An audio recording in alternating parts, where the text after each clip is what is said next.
Hey, what up, girl? How you doing?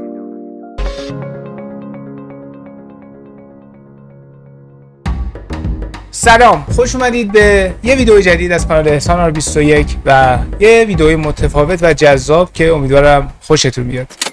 آقا یه دوره‌ای بود که به طرز دیوونه‌واری ویجتا اومدن و همه جا رو گرفتن و این ابزارهای تمدد اعصاب که یه نمونهشون میشدن همین اسپینر را همه جا رو گرفته بودن و تقریبا میتونم بگم که شاید اکثرتون این وسیله رو تجربه کردید و تب داشتنشون اینقدر بالا گرفت که تبدیل شدن به یه ابزار تبلیغاتی.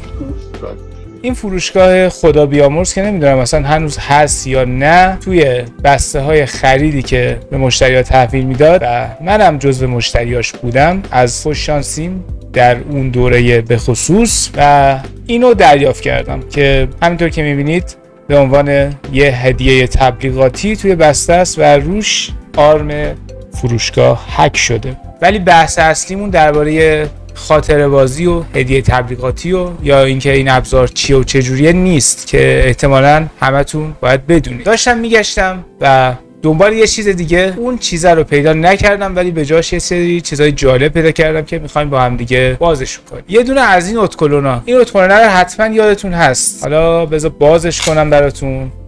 یه در اینجوری داشت و این توشه پیور بلک، یه اتکلونی که یه زمانی بوش همه جا میومد به خاطر قیمت مناسبش و همینطور به خاطر ماندگاری عجیب و غریبش. ولی شاید باورتون نشه ولی هنوزم به موضوع اصلی نرسیدیم. اینو فقط بهتون نشون دادم برای کسایی که شاید از این عطر خاطره‌ای داشته باشن. اینجا یه اسپینر گیمینگ دارم من که با توجه به ظاهرش احتمالاً باید شما رو یاد پلی استیشن بندازه. میخوام اینو بازش کنم و با هم دیگه امتحانش کنیم ببینم چه جوریه. یعنی میخوام بدونم که چه جوری میچرخه. آیا سرعت مناسبی داره یا نه. بدنش نرمه و یه چیز جالب که در موردش وجود داره اینه که حالت سبز فسفوری در میاد اگه نور نباشه. نمیدونم بتونم نشونتون بدم یا نه، ولی فعلا ببینیم که چه جوری میچرخه. این یه اسپینر فلزیه و یه اسپینر استاندارد که به همین حالت معمولا اسپینر رو میشناسن. خب اینجوریه. حالا گیمینگه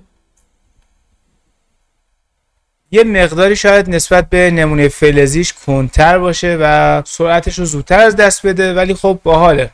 من خیلی خوشم اومد. و اینجا رسیدیم به پایان ویدیومون و امیدوارم که از این ویدیو و تجربه‌ای که با هم دیگه داشتیم خوشتون اومده باشه. و یه سوالی که دوست دارم جوابشو بدونم اینه که شما اسپینر رو تجربه کردین یا داشتین یا نه. ممنونم. از روزهای قشنگ تابستونتون لذت ببرید. تا ویدیو بعدی که دوباره میبینمتون شاد باشید و خدا نگهدار.